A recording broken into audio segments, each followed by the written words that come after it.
Bonjour.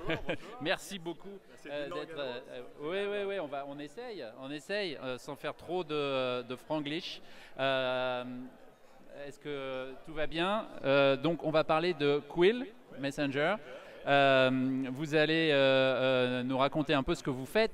Alors, ce qui est intéressant, puisque dans votre cas, puisque là, on parle aujourd'hui beaucoup de relations entre les grandes entreprises et les startups, c'est que vous avez commencé dans des grandes entreprises et pas n'importe lesquelles, dans des grandes banques, dans des grandes institutions financières, puisque si je me trompe pas, vous avez quitté Bank of America Merrill Lynch pour vous lancer dans cette aventure, c'est ça? On est trois directeurs maintenant. Pour pouvoir vendre à des grosses compagnies, il faut être crédible. Donc c'est ça qui est vraiment je crois, la clé quand tu vends, c'est que ces personnes-là pensent que tu es au même niveau et que tu as de l'expérience et beaucoup d'expérience dans ce domaine. Donc on a décidé justement de lancer Quill Messenger. La raison était très simple. Il y a 5 ans, l'email est mort du point de vue social. C'était complètement remplacé par WhatsApp. Il y a 65 milliards de messages tous les jours. Donc tu as WhatsApp, Messenger, ça fonctionne socialement. Au sein d'une entreprise, on est à Microsoft aujourd'hui, ils ont Teams, ils ont Skype, ça fonctionne très bien dans une entreprise pour parler justement entre collègues d'une façon sécurisée, mais ça marche seulement au sein d'une entreprise. Dès que tu veux parler en dehors de cette entreprise, que ce soit dans la banque privée entre un relationship manager, un banquier et son client, tu dois utiliser l'email, tu dois utiliser le téléphone, ou le risque vraiment qui est important en ce moment, c'est le WhatsApp.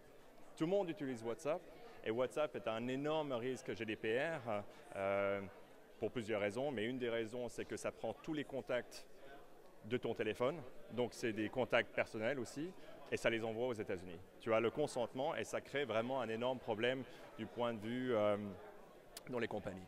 Donc voilà, c'est un peu le gap qu'on remplit et ça marche plutôt bien. Oui. Ça marche plutôt bien. Et donc vous essayez de faire ça pour des raisons évidemment de productivité, mais aussi légales, de compliance, puisque l'idée, en tout cas quand on parle de fintech et du secteur de la finance, c'est que toutes les communications sont très contraintes par le régulateur.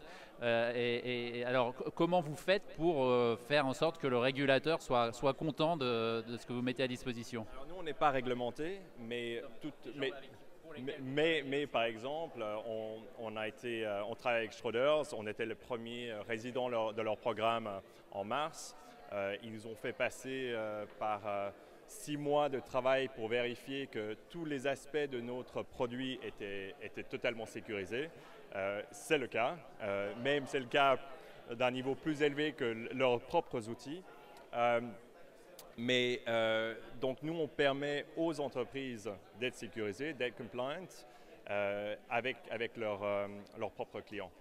Donc on a cet aspect-là. Et la raison qu'on a commencé dans la banque, dans l'asset management, c'est que si c'est assez sécurisé pour une banque ou un asset manager, ça sera assez sécurisé dans toutes les autres entreprises. Et c'est pour ça qu'on est là, c'est pour rencontrer peut-être des entreprises qui sont en dehors du secteur qu'on parle tous les jours. Alors jusqu'à récemment, notamment dans les grandes entreprises, grandes institutions financières, il y avait une sorte de méfiance vis-à-vis des startups, de la fintech. C'était à la fois quelque chose qui fascinait la fintech et puis dont on se méfiait pour des raisons, parfois parce que justement pour des raisons réglementaires, on a l'impression que c'était compliqué et de propriété intellectuelle et autres, c'était compliqué d'aller externaliser certaines choses, des fonctions finalement assez importantes. On a l'impression que cette attitude-là est en train de changer dans les grandes banques, dans les grandes institutions financières. C'est pas encore facile. C'est pas encore facile. Ce qui a changé, c'est que toutes ces entreprises, toutes les banques ont créé des programmes. Donc il y a vraiment un accès peut-être plus simple. Il y a un management au niveau CEO, CTO, Chief Digital Officer, qui est un terme un peu nouveau, qui est là pour justement faciliter cette introduction dans les fintech. Mais quand tu es dans une grosse entreprise, la moitié de l'entreprise n'a pas envie de travailler avec toi. Ils ont passé énormément de temps à créer leurs propres outils qui ne sont pas ouverts vers l'extérieur. Il y a une méfiance, comme tu disais juste avant, sur le nouveau produit. Est-ce qu'on est crédible? Est-ce qu'on va être satisfaisant pour cet aspect-là. Et notre complexité, c'est que nous, on inclut le client, donc quelqu'un en dehors de cette société, et donc ça devient très, très, très sensible. Par rapport au Secure Chat, puisqu'on est B2C, et en fait on est B2B2C, c'est un système très simple, ça ressemble à WhatsApp, mais l'effet de changement à l'interne est énorme, parce que ça remplace l'email, ça remplace vraiment la relation avec ton client.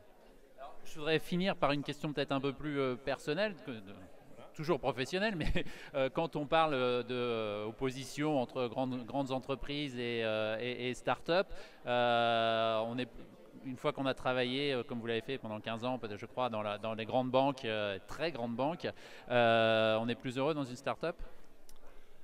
On travaille, en fait, j'ai l'impression de travailler plus. J'étais dans la banque. J'ai jamais aussi peu gagné, mais c'est absolument ça. Non, c'est motivant puisqu'on est en train de construire. On n'était que 4 il y a une année, on est 17 maintenant. Donc c'est vraiment de manager toute une entreprise. Donc c'est beaucoup plus motivant. Je travaille un peu plus de la maison, donc je vois un peu plus ma famille. Donc l'équilibre est meilleur. Et je dirais que quand tu es dans une banque et tu parles de marché de capitaux, ça n'intéresse personne à part ceux qui sont dans les marchés de capitaux.